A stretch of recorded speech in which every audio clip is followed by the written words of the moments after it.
The chamber went silent the moment the vote counter stopped moving. Every light on the display turned red.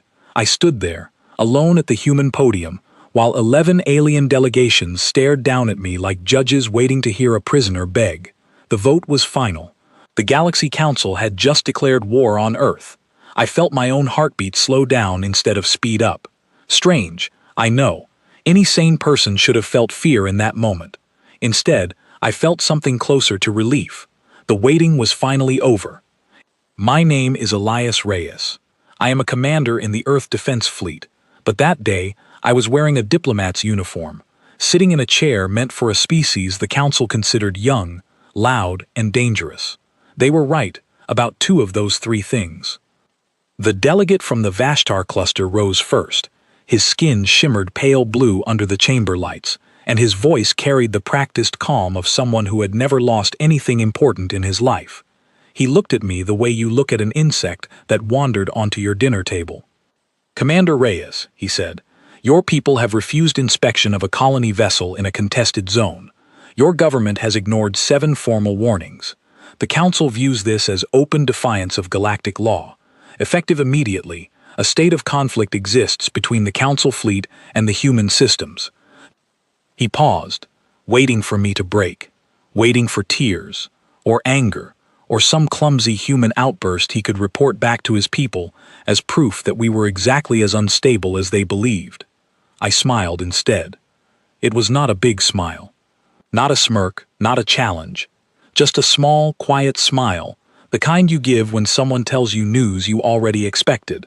But in that chamber, full of species who had not fought a real war in centuries, that smile landed like a slap. The Vashtar delegate blinked. His aide leaned over and whispered something. Across the room, the Farron ambassador, a tall insectoid being with compound eyes that never seemed to blink, tilted her head at me the way a bird studies something it does not understand. "You find this amusing, Commander?" the Vashtar delegate asked. "No," I said. "I find it expected." A murmur rolled through the chamber. I could see confusion spreading faster than any translator could keep up with it. These were beings who had built their entire civilization around avoiding conflict. Their wars, if you could even call them that, were fought with lawyers and trade embargoes. Actual combat, actual loss of life, had become something they read about in history books written 1,000 years ago. They had never seen a species that did not flinch at the word war. I want to take you back just for a moment to understand why I was not afraid. Because this moment in the chamber, the one that would later be replayed across 1,000 worlds, did not happen by accident. It was the result of nearly 30 years of quiet, careful work that most of humanity itself did not even know about. When we first made contact with the Council, back when I was still a boy watching the broadcasts with my family in our small house outside Lahore, we were told a simple story. The galaxy was peaceful. Advanced civilizations had grown beyond the need for war. We were the newest, smallest, most primitive voice at the table, and we should be grateful for the seat we were given. It took my government exactly 4 months to realize that story was not true. The Council was peaceful the way a wolf pack is peaceful when it has already eaten. Every powerful species at that table had fought its wars centuries ago, had settled its borders through force long before humanity ever launched a rocket, and now enjoyed pretending that peace was simply their nature, rather than the result of old, brutal victories. They looked down on newer species, not because they were wiser, but because they had already taken everything they wanted and could afford to call it enlightenment. Earth's leaders understood something the Council never expected us to understand so quickly. If the galaxy truly ran on strength, then a young species that refused to plan for conflict would eventually be erased or absorbed. So while our ambassadors smiled and nodded in council meetings, our engineers, our soldiers, and our scientists were doing something else entirely. We were getting ready. I did not know most of this when I was young. I only knew that my older sister Nora joined the Fleet Academy the year I turned 16, and that she came home during holidays quieter than before, her hands calloused in ways that made no sense for someone who was supposedly just studying navigation. It was only after I joined the service myself that I understood what was really happening. Earth had spent 3 decades building something no other council species had bothered to build in a very long time. Not just ships, not just weapons. We built people who were not afraid to lose. I remember the day Nora came home for good, before her final posting to the border fleet. We sat on the back porch of our parents' house, the evening sky turning orange over the fields, and she told me something I never forgot. She said the Council species trained their pilots to avoid damage above all else, because losing a single ship was treated as a tragedy worth mourning for years. Our instructors trained us differently. They taught us that loss was part of the plan, that you could not win a real fight if you spent the entire battle protecting yourself instead of finishing the job. It sounded harsh when she said it. It sounds even harsher now, sitting in that chamber, knowing the fight was finally here. I thought about that conversation while I gathered my papers from the podium. Around me, aides from other delegations hurried past, careful not to meet my eyes, as if defiance might be something you could catch like a cold. I did not blame them. Their whole lives had been built on the idea that this council chamber was the safest place in the galaxy, a room where words replaced weapons and disagreements were solved with patience rather than force. I had just proven, with nothing more than a small smile, that the room was not as safe as they believed. Outside the chamber, the corridors of the council station stretched in every direction, lined with tall glass windows looking out over 100 different starlit worlds. I walked slowly, in no hurry to reach my shuttle, letting the weight of what had just happened settle into my chest. War. Real war. Not a border argument resolved by trade sanctions, not a disagreement settled by a panel of judges. Ships. Losses. Families waiting for messages that might never come. And yet, beneath all of that weight, there was something else. A strange, steady calm that came from knowing we had not been caught off guard. For 30 years, while alien diplomats debated trade routes and mining rights, our engineers had studied every piece of council technology we were allowed to see, and quite a few pieces we were not supposed to see at all. Our shipyards near Jupiter had been quietly upgrading old designs with new ideas, blending council engineering with human stubbornness. Our training academies had stopped teaching young pilots to fear failure, and started teaching them to expect it, plan for it, and move through it anyway. A young Farron aide caught up to me near the transport bay, her 4 narrow legs clicking softly against the polished floor. She hesitated before speaking, her antennae twitching with what I now understood to be nervous energy. "Commander," she said, "may I ask you something?" "Of course," I said. "Why did you smile, in there, when the vote was read?" I considered the question carefully before answering. It was, in some ways, the most important question anyone would ask me that day. Because for 30 years, my people have been told we are too young, too reckless, and too small to matter, I said. And today, your council finally admitted the only thing it has left to offer us is fear. That tells me everything I need to know about how this will end. She did not respond. She simply stood there, watching me walk toward my shuttle, her antennae still trembling slightly in the recycled air of the station. Back in the chamber, the Vashtar delegate cleared his throat, trying to regain control of the room. "The council fleet will move against your border systems within the cycle," he said. "You may wish to return home and prepare your people for what is coming." "I appreciate the warning," I said, "though I suspect you are more worried about what is coming than we are." That was the moment the room truly turned against me. Delegates from 4 different worlds began speaking at once, their translators overlapping into a mess of static and half-formed insults. The Farron ambassador raised a limb for silence, and slowly the noise died down. "You mock us," she said. Her voice was calm, but there was something underneath it, something I recognized as the first thread of doubt. "I am not mocking you," I said. "I am telling you the truth. Your council has fought no real war in longer than my entire species has existed. You have simulations, you have theories. We have neither the luxury nor the desire for either. We simply prepare, and when the moment comes, we act." I could see it then, the flicker behind her compound eyes. Not fear exactly, something closer to the first crack in a wall that had stood for a very long time. The session ended shortly after that. There were no more speeches, no more formal declarations, just the quiet shuffle of alien bodies leaving the chamber, each species retreating to their private chambers to discuss what had just happened. I stayed behind for a moment, alone in the great hall, looking up at the massive dome ceiling painted with the symbols of 100 different worlds.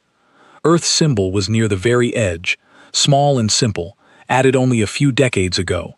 I remember thinking that soon, one way or another, that symbol would not be small anymore.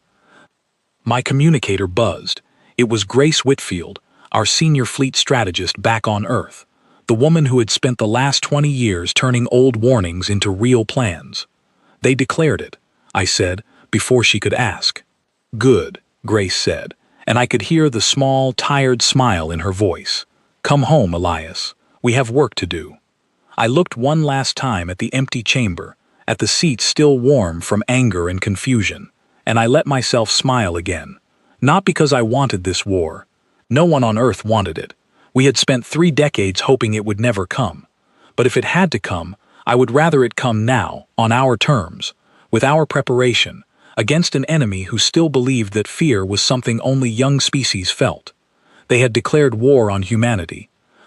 We had been ready for a very long time. 3 days after the declaration, I stood inside a briefing room on the Council flagship Aurelia, invited there under the strange rules of pre-war courtesy that the Council still insisted on following.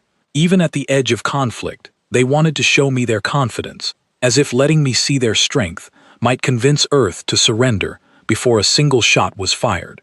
The room was shaped like a wide bowl, with a massive holographic display floating at its center. Fleet commanders from 6 different species stood around it, studying projections of human border systems glowing in soft blue light. None of them looked at me the way soldiers look at an enemy they respect. They looked at me the way you look at a puzzle you have already solved. A tall commander named Doran Vec, broad-shouldered and pale gray-skinned, stepped forward to address the room, though his words were clearly meant for me. Our models are simple, he said.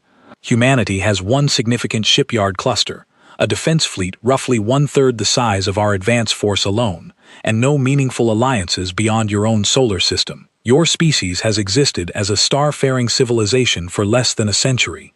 We have refined fleet doctrine for 1,000 years. He gestured, and the display shifted to show projected fleet strength, a wall of green numbers representing council ships against a much smaller cluster of human vessels. It was meant to be intimidating. In truth, it told me exactly how little they actually knew about us. You believe numbers alone win wars, I said. Numbers, experience, and technology, Doran Vec replied. 3 things your species lacks. I let his words sit in the air for a moment before responding. You have refined fleet doctrine for 1,000 years, fighting simulations and border disagreements settled by treaties. We have refined survival for 100,000 years, fighting wars on our own world, against our own kind, with far less advanced tools than you carry today. Experience is not measured only in centuries. It is measured in what a people are willing to endure. Doran Vec's expression did not change, but I noticed the slight shift in his stance, the same small crack of doubt I had seen in the Farron ambassador back at the council chamber. These were beings who had never truly needed to endure anything. Their wars, when they happened at all, were brief and heavily regulated, fought under strict rules, meant to minimize suffering on both sides. It was almost admirable in its own way. It was also, I knew, their greatest weakness. I was allowed to observe 2 more briefings before my return to Earth, and each one reinforced the same pattern. The council commanders spoke of humanity the way a scientist speaks of a lab result they already expect. They discussed our supposed weaknesses with total certainty. Small fleet size, limited experience with true interstellar combat, no known alliances strong enough to matter, predictable tactics based on outdated doctrine they had observed during minor border patrols years earlier. What they never discussed, because they simply did not know, was what Earth had actually been doing during those 30 years of quiet diplomacy. When I returned home, Grace Whitfield met me at the shuttle bay beneath our primary command station, hidden deep in the asteroid belt where Council sensors had difficulty reaching. She had been with the defense program since before I joined, one of the original architects of what we now called the Long Patience Plan. She looked older than I remembered, the lines around her eyes deeper, but her handshake was as firm as ever. Tell me what you saw, she said, walking briskly through the station corridors, past engineers and analysts who barely looked up from their screens. They think our fleet is one-third the size of their advance force, I said. Grace allowed herself a small, tired smile. One-third of what they can see. We reached the central command hall, a vast chamber built into the rock itself, lit by soft blue panels that mimicked Earth's daytime sky. Holographic displays lined the walls, showing fleet positions across dozens of systems most of the Council had never surveyed closely. I saw ship designations I did not recognize, numbers far higher than anything listed in our official reports to the Council. How long have we been hiding this? I asked. Long enough, Grace said. You know the story we tell the Council. Small colonial fleet, limited industrial base, barely capable of defending our own systems. It was never entirely a lie. It was simply an old truth we let them keep believing, long after it stopped being accurate. She led me to a display showing our shipyards, not just the well-known facility near Jupiter, but a dozen others scattered across asteroid fields and hidden lunar bases the Council had never bothered to inspect closely, believing our industrial capacity too small to be worth watching. Each yard had spent years quietly building and modifying vessels, using a mixture of human engineering and technology, carefully studied from decommissioned Council ships purchased through independent traders who never asked too many questions. We are still smaller than their full fleet, Grace admitted. But we are not one-third their size. We are closer to two-thirds, and every ship we have was built with their weaknesses in mind. I thought about something else Doran Vec had said, about humanity having no meaningful alliances. I asked Grace about it directly. That part is not entirely wrong yet, she said, but it will not remain true for long. She showed me another display, this one mapping relationships with smaller species scattered across contested regions of Council space. The Ashen Collective, a quiet, technologically skilled people who had been denied full Council membership for generations despite meeting every requirement on paper. The Meridian Trade Guild, an independent group of merchants and engineers who had grown wealthy trading with humanity precisely because we treated them as equals rather than lesser partners. Several smaller colonies who had watched the Council ignore their grievances for decades while offering endless sympathy and no actual help. We have not built alliances through treaties and speeches, Grace said. We built them through decades of fair trade, shared technology, and simple respect, something the Council has never bothered to offer species it considers beneath itself. I understood, then, why humanity had smiled when the war was declared. It was not arrogance. It was the quiet confidence of a people who had spent 30 years preparing for exactly this moment, while their enemies spent those same 30 years assuming preparation was unnecessary. That evening, I visited the training decks where new pilots ran through combat simulations designed by veterans who had fought in Earth's own conflicts long before any of us had seen the stars. I watched a young pilot named Daniel Okafor run through a boarding simulation, his movements sharp and deliberate, his mistakes corrected instantly by an instructor who did not soften her criticism to protect his feelings. "You froze for half a second," she told him. "Half a second is someone's life." Daniel nodded, reset the simulation, and ran it again without complaint. I watched a dozen more pilots go through similar drills. Each one pushed past the point of comfort. Each one taught that failure was not something to fear, but something to learn from quickly and move past.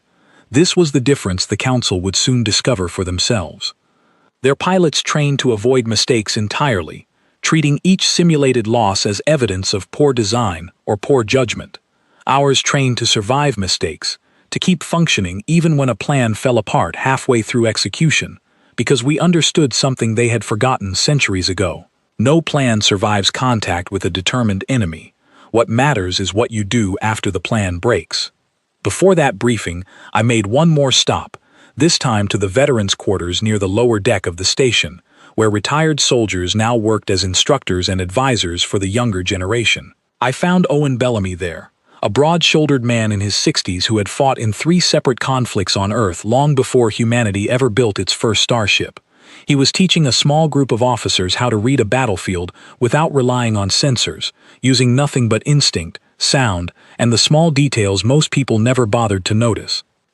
"Commander Reyes," he said, noticing me by the doorway. "Come to see how the old-timers do it?" "Something like that," I said. He waved me over, and I watched him walk his students through an old exercise, one I recognized from my own early training.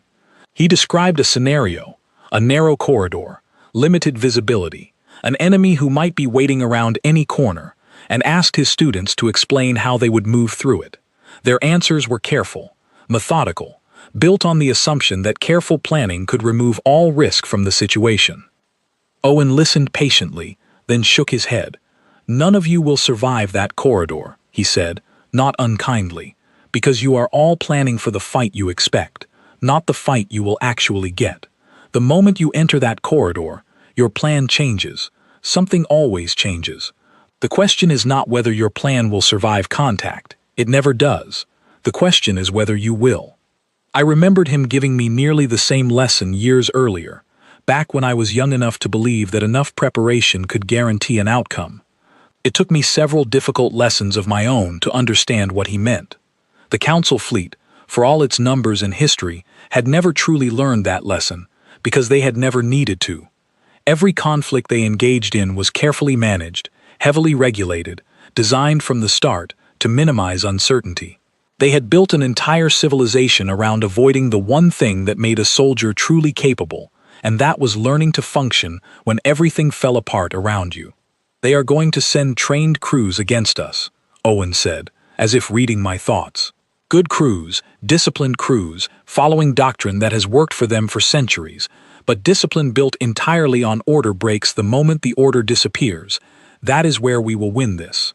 I left the veterans' quarters and made my way to a smaller meeting room where Grace was finishing a private conversation over a secure channel.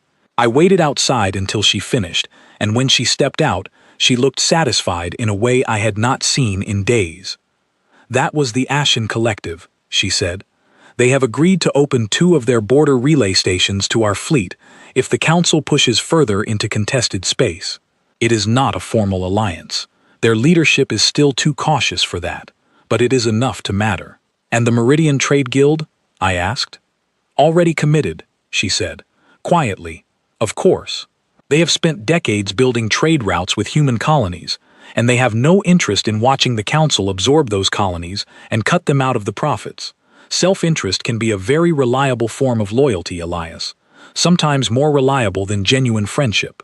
I thought about how strange it was, standing in a hidden command station built into an asteroid, discussing alliances with species the Council considered too small and too insignificant to matter, knowing that those same alliances might tip the balance of an entire war. The Council had spent so long looking down on smaller civilizations that they never noticed how many quiet relationships those civilizations had built with each other, relationships built without the Council's knowledge or approval. Later that night, Grace called a full briefing for the senior command staff, myself included. She stood at the head of a long table, the same steady calm in her voice that I remembered from years of smaller crises. "The Council fleet will move against our border systems within days," she said. "Their models say we will fall within the first few engagements. They believe our fleet is small, our tactics outdated, and our alliances non-existent. We are going to let them keep believing all 3 things for as long as possible. And when they stop believing it," asked a young officer near the end of the table. "By then," Grace said, "it will already be too late for them to change their strategy." I left that briefing thinking about Doran Vek's confident wall of green numbers, the careful projections built on decades of outdated intelligence. I thought about the smile I had given the Council chamber, and how little they understood about what that smile actually meant. They believed war was a matter of numbers and experience. We understood it was a matter of will, and for the first time in a very long while, humanity was about to show the galaxy exactly how much of that we truly had. The alarm woke me before the message even finished arriving. 6 hours after that final briefing, the Council fleet crossed into the border system we called Halden's Reach, a quiet cluster of mining colonies and one modest shipyard that nobody outside our own command structure believed was worth defending seriously. That was exactly why we chose it as our first battlefield. I reached the command deck of our lead cruiser, a vessel we called the Meridian Dawn, just as the sensor operators finished confirming the scale of the incoming fleet. Doran Vek had brought exactly what his briefings promised: A wall of ships arranged in the same tight, disciplined formation the Council had used for centuries, designed to project overwhelming strength and encourage quick surrender. 32 capital ships, said Lara Ferris, our sensor chief, her voice steady despite the number. Escort craft numbering somewhere near 200. They are broadcasting a surrender request on all channels. Of course they are, I muttered. Grace stood beside me, her eyes fixed on the tactical display, watching the Council formation approach with the patience of someone who had waited 30 years for this exact moment. Let them broadcast, she said. Hold formation. Let them think we are considering it. Our own fleet, spread across the system in a pattern that looked disorganized to any sensor built on Council doctrine, waited quietly among the asteroid fields and hidden relay stations Grace had spent years preparing. To Doran Vex scanners, we appeared exactly as weak as his briefings had described. 16 visible capital ships, scattered and poorly positioned, exactly the kind of force he expected to fold within the first exchange. What his scanners could not see were the additional 40 ships hidden inside the asteroid field itself. Engines cold, sensors passive, waiting for a single signal. The surrender request repeated 3 times before Doran Vex's fleet began to advance. I watched the formation tighten as it crossed the outer marker of the system, moving with the calm confidence of a force that had never needed to consider the possibility of real resistance. They are entering weapons range, Laura said. Let them, Grace replied. Elias, signal Daniel's squadron. It is time. I sent the order myself, a short encrypted burst, directed toward a cluster of small, fast vessels positioned along the edge of the mining colony's shipping lanes. These were not warships in the traditional sense. They were converted mining haulers and cargo ships, retrofitted over the past year, with weapons systems designed to look like standard civilian equipment on any Council scanner. Doran Vex's fleet had scanned this system a dozen times over the past decade during routine patrols, and every scan showed the same peaceful mining operation. Nobody had bothered to update those scans recently. Daniel Okafor's voice came through the channel, calm despite the weight of what he was about to do. Squadron ready, Commander. Execute, I said. What happened next was not the kind of battle the Council had trained for. Daniel's converted haulers moved not toward the main Council formation, but past it, weaving through the mining colony's normal shipping routes exactly as they had 1,000 times before. To Council sensors, nothing appeared unusual, until those same haulers opened fire on the formation's rear support ships from point-blank range, their weapons cutting through shields designed to withstand frontal assaults from recognized warships, not surprise strikes from vessels registered as civilian cargo haulers. 3 Council support ships lost power within the first minute. Not destroyed, simply disabled. Engines and weapons systems overloaded by a targeted strike our engineers had spent months designing specifically to exploit a weakness in Council shield configuration we had studied from purchased decommissioned hardware. They are reacting, Laura reported, watching the Council formation begin to break apart in confusion. Rear guard turning to engage the haulers. Main formation slowing. Now, Grace said, bring the fleet forward, full engagement. Our 16 visible ships surged out from their positions, and for the first time, Doran Vex's fleet saw what they believed was the entirety of humanity's defense force moving to meet them head-on. It looked, by Council standards, like a desperate and poorly coordinated response from an outmatched defender. Exactly what they expected. The 40 ships hidden in the asteroid field remained silent and cold, waiting. I watched the tactical display as our visible fleet engaged the Council's main formation, trading fire in patterns that looked chaotic compared to the tight, practiced volleys of the Council ships. Our pilots pushed closer than Council doctrine considered safe, closer than their training told them any experienced crew should risk, because our training had taught us something different. Distance favored the side with better shields and heavier weapons. Closeness favored the side willing to take more risk. A young pilot named Claire Whitmore flew her fighter directly between 2 Council escort vessels, close enough that both ships hesitated to fire for fear of striking each other, and used that hesitation to disable one of their targeting arrays with a precise strike before pulling away. It was the kind of maneuver no sane Council pilot would attempt, because it violated every rule about maintaining safe engagement distance. It was also exactly the kind of maneuver our training academies had spent years teaching, because sanity, in this case, was a luxury we could not afford. Commander Vec is adjusting formation, Laura reported. He is pulling ships back to reduce exposure. Good, Grace said quietly. That is exactly what we want. As the Council formation pulled back and tightened, consolidating their ships into a smaller, more defensible cluster, they inadvertently created exactly the kind of concentrated target our hidden fleet had been waiting for. Grace gave the signal, and 40 ships that had spent the entire battle sitting silent and cold within the asteroid field suddenly came alive, engines flaring, weapons charging, moving to strike the newly consolidated Council formation from an angle their sensors had never been watching. The look on Doran Vec's face, captured later by one of our reconnaissance drones and shared throughout the fleet as a small, quiet morale boost, was one of pure confusion turning rapidly into alarm. His formation, which moments before had represented overwhelming strength, was now caught between two forces, one it had already engaged and underestimated, and one it had never known existed at all. They are requesting emergency reinforcement, Laura said, a note of disbelief in her voice. Their command ship is broadcasting an open distress signal. I felt something settle in my chest, not triumph exactly, but a quiet confirmation of everything Grace and Owen and every veteran instructor back on Earth had spent decades preparing us to believe. The Council fought wars the way you fight a fire drill, following careful steps designed to minimize risk and confusion. We fought wars the way you fight for your life, adapting instantly to whatever the moment required.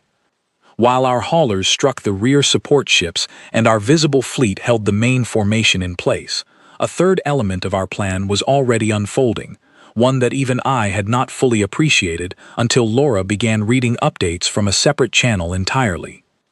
A small team led by a former colonial security officer named Henry Ashworth had spent the past 6 months training for something the Council had never once considered possible: boarding a capital ship mid-battle rather than simply trying to destroy it.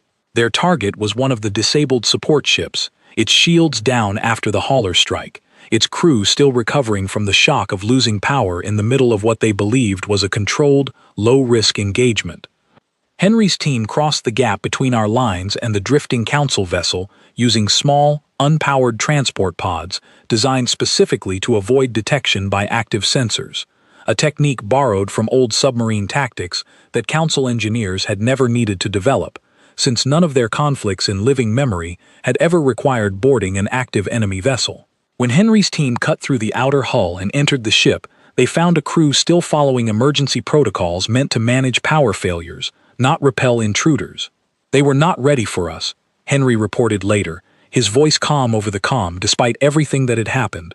Their training assumes an enemy will either destroy a ship or accept its surrender. Nobody prepared them for someone climbing through the hull while the fight was still happening around them. Henry's team secured the ship's command deck within minutes, disabling its remaining systems and taking its senior officers into custody, without further loss of life on either side, a detail Grace insisted on emphasizing in every report we sent back to Earth. We were not interested in cruelty. We were interested in proving a point, and that point was made clearly enough without needing to go further than necessary. Meanwhile, our electronic warfare teams, operating from a hidden relay station disguised as an old communications relay left over from the mining colony's early days, spent the entire battle quietly working through the Council fleet's communication protocols we had studied for years through intercepted transmissions and purchased hardware. By the middle of the engagement, our teams had successfully disrupted coordination between several Council escort squadrons, feeding them delayed or slightly altered tactical information that made their formation adjustments arrive just a few crucial seconds too late to matter. It was not a single decisive stroke that won that battle. It was dozens of small advantages, layered one on top of another, each one exploiting an assumption the Council had never bothered to question. They assumed civilian vessels were harmless. They assumed a disabled ship was no longer a threat worth guarding closely. They assumed their communication protocols were secure, simply because no species had ever seriously tried to break them before. Humanity had spent 30 years quietly proving every one of those assumptions wrong, and Halden's Reach was where we finally showed our work. The battle that followed lasted less than 2 hours, though it felt considerably longer from the command deck. I watched our converted haulers continue their disruptive strikes against the Council's rear support, watched our visible fleet hold the Council's main formation in place through aggressive, close-range engagement that violated every rule of safe distance their doctrine relied upon, and watched our hidden reserve fleet strike the consolidated formation from an angle they never accounted for. We lost ships. I want to be honest about that because it matters. 2 of our visible cruisers took damage severe enough to require immediate evacuation, and I heard the names of the crew members lost that day repeated quietly in briefings for weeks afterward. War, even a war we were prepared for, was never going to be without cost, and anyone who tells you otherwise has never actually fought one. But the Council lost far more. By the time Doran issued the order to withdraw what remained of his formation, 7 of his 32 capital ships had been destroyed outright, another 11 disabled beyond immediate repair, and dozens of escort craft scattered or damaged across the system. It was not a total victory. It was not the end of the war, but it was enough to prove something the Council had never believed possible, that humanity could meet their advance force head-on and force them to retreat. I stood on the command deck as the last Council ships pulled back across the system boundary, watching the tactical display slowly clear of red markers. Grace stood beside me, her expression unreadable, though I noticed her hands were shaking slightly, the only sign of the tension she had carried through the entire engagement.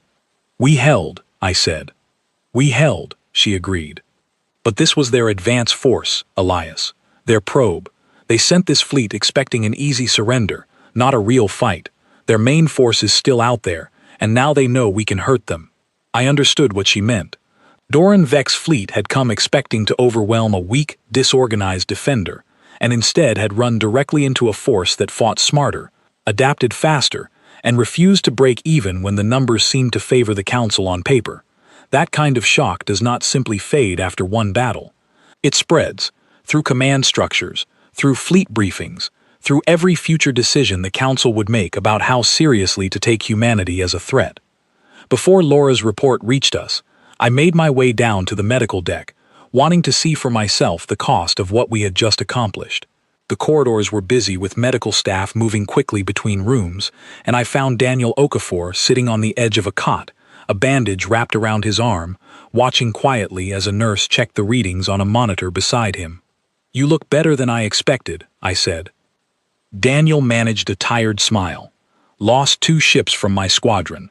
Good crews. I keep thinking about what I could have done differently." I sat down beside him, choosing my words carefully. Owen Bellamy told a group of young officers something a few days ago. He said no plan survives contact, and the question is never whether the plan survives, but whether you do. You survived, Daniel, and so did most of your squadron. That is not failure. That is the plan working exactly as it was meant to. He nodded slowly, though I could see the weight still sitting behind his eyes. That weight, I knew, would never fully disappear. Not for him, not for any of us. War asked a price of everyone who fought in it, regardless of how well prepared they were, and I had learned long ago that pretending otherwise did nothing but dishonor those who paid that price. I moved further down the medical deck and found Claire Whitmore recovering from a minor injury sustained during her closest pass between the 2 Council escort vessels. Her fighter's hull scorched along one side from a shot that had come far closer than any safety margin should have allowed. "They will be studying that maneuver for years," I told her. "They can study it all they like," Claire said, wincing slightly as she shifted position. "Doesn't mean they will be able to fly it. Takes more than knowing the plan, Commander. Takes knowing you are willing to lose the ship to make it work." Her words stayed with me long after I left the medical deck, because they captured something essential about the difference between our fleet and the one we had just fought. The Council could study our tactics, could analyze every maneuver, every strike pattern, every piece of retrofitted technology we had used against them, and still fail to replicate what we had done, because the tactics themselves were never the true advantage. The willingness behind them was. By the time I returned to the command deck, Laura had gathered a growing collection of intercepted Council transmissions, and Grace was reviewing them with the same careful attention she gave every piece of intelligence that crossed her desk.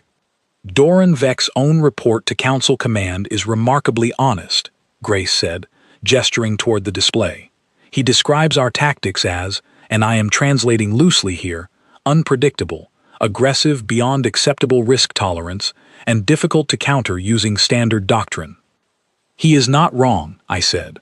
He also requests reinforcement before attempting any further advance into human space, Grace continued.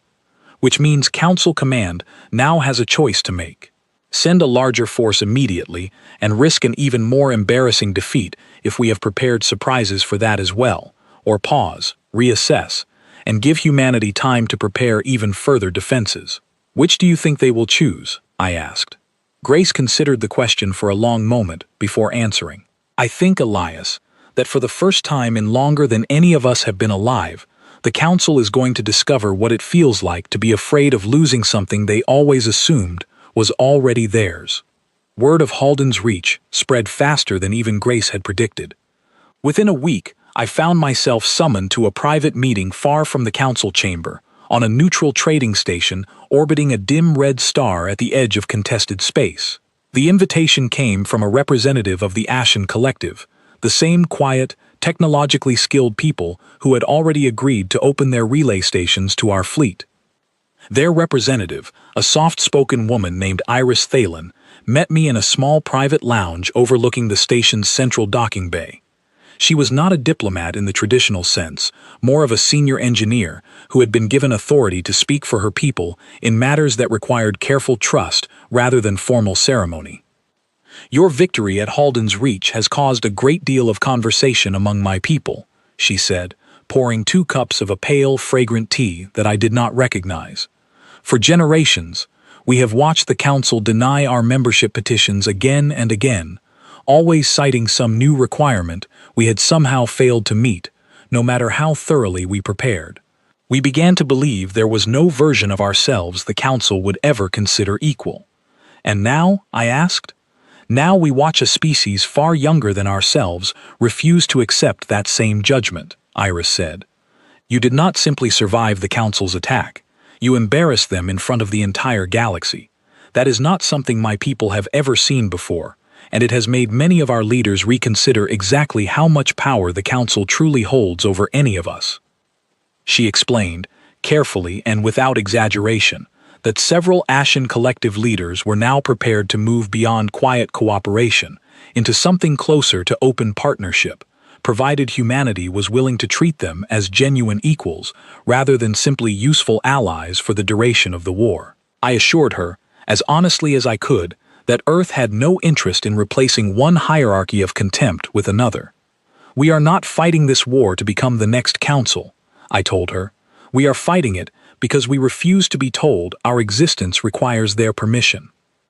Iris studied me for a long moment, her expression unreadable in the way that made me wonder how much of human diplomacy still felt foreign to her, despite her fluent understanding of our language.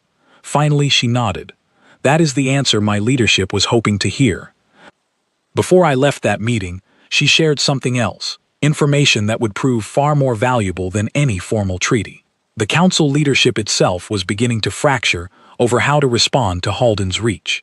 Several senior members, representing older, more cautious species, were pushing for immediate escalation, a larger fleet, a faster campaign, before humanity's reputation could spread any further